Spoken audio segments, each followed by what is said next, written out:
Assalamualaikum warahmatullahi wabarakatuh. Alhamdulillahirrabbilalamin. Assalatu wassalamu ala asrofil anbiya'i mursalin wa ala alihi washabihi ajma'in amma ba'du. Sebelumnya yang terhormat Ibu Dalis Diwiana selaku Ketua Utama Pembahas Seminar Proposal, yang terhormat Ibu Yesi Budiarti Sarjana Pendidikan selaku Pembahas 1 Seminar Proposal, dan yang terhormat Ibu Ari Rahmawati Sarjana Pendidikan selaku Pembahas 2 Seminar Proposal. Di sini saya Septia NPM 1806128 akan memaparkan proposal yang saya buat yang berjudul Kemampuan Membaca Siswa dengan Menggunakan Metode Speed Reading pada Pembelajaran Tematik Kelas 3 SD Negeri 2 Banding Agung.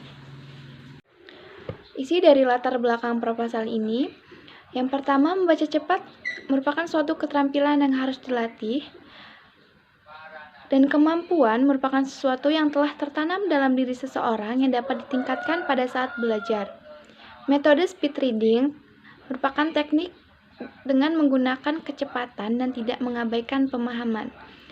Selanjutnya, metode membaca yang diterapkan guru SD 2 Negeri Banding Agung masih menggunakan teknik biasa. Artinya, cara membaca yang masih relatif lambat dengan membaca baris demi baris seperti yang bisa kita lakukan pada saat membaca ringan. Yang selanjutnya, rumusan masalah. Rumusan masalah dari proposal yang saya buat yaitu bagaimana kemampuan membaca dengan menggunakan metode speed reading dapat membantu kemampuan membaca siswa kelas 3 SD Negeri 2 Banding Agung. Yang selanjutnya, kajian teori. Kemampuan membaca yaitu kesanggupan dan kecakapan serta kesiapan seseorang untuk memahami gagasan-gagasan dan lambang atau bunyi bahasa yang ada dalam sebuah teks bacaan yang disesuaikan dengan maksud dan tujuan si pembaca untuk mendapatkan amanat atau informasi yang diinginkan. Yamin 2019 halaman 131.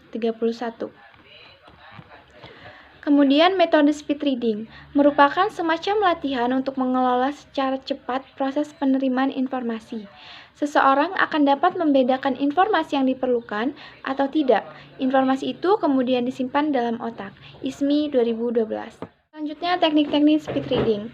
Yang pertama, teknik biasa, yaitu teknik dengan membaca yang relatif lambat, dengan membaca baris demi baris seperti yang bisa kita lakukan dalam membaca teks bacaan ringan. Kemudian yang kedua, melihat dengan cepat. Dilakukan dengan sedikit lebih cepat, inilah yang dilakukan ketika kita sedang mencari sesuatu yang khusus dalam sebuah teks.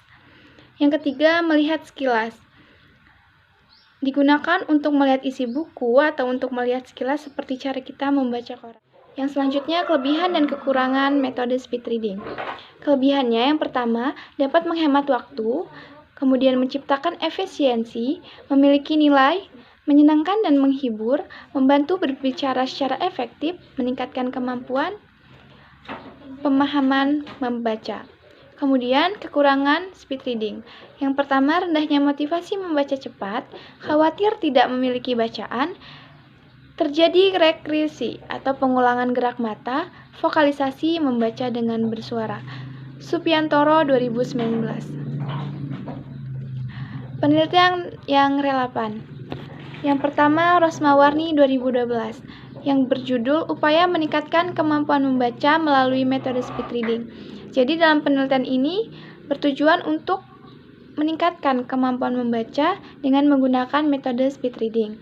Yang selanjutnya, Zakia 2019, peningkatan kemampuan membaca siswa melalui metode speed reading pada pembelajaran bahasa Indonesia. Dalam penelitian ini, kemampuan membaca hanya terfokus kepada pembelajaran bahasa Indonesia saja. Artinya, dapat membaca teks-teks yang berkaitan dengan pembelajaran bahasa Indonesia. Yang ketiga, judul skripsi meningkatkan kemampuan membaca siswa dengan menggunakan metode speed reading pada pembelajaran bahasa Indonesia kelas 4. Dalam penelitian ini, meningkatkan kemampuan membaca dengan menggunakan metode speed reading.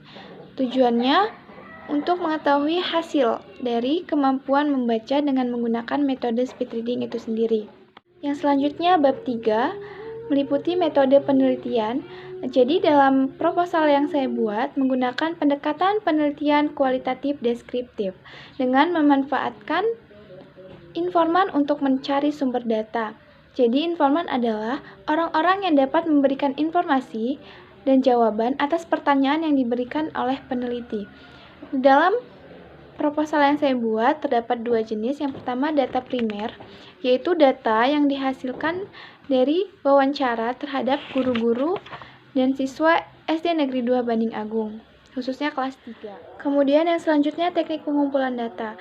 Di sini saya menggunakan 3 teknik. Yang pertama, wawancara, kemudian observasi dan dokumentasi. Wawancara dilakukan kepada guru dan siswa kelas 3 SD Negeri 2 Banding Agung. Observasi dan dokumentasi dilakukan di SD Negeri 2 Banding Agung. Sekian penjelasan yang dapat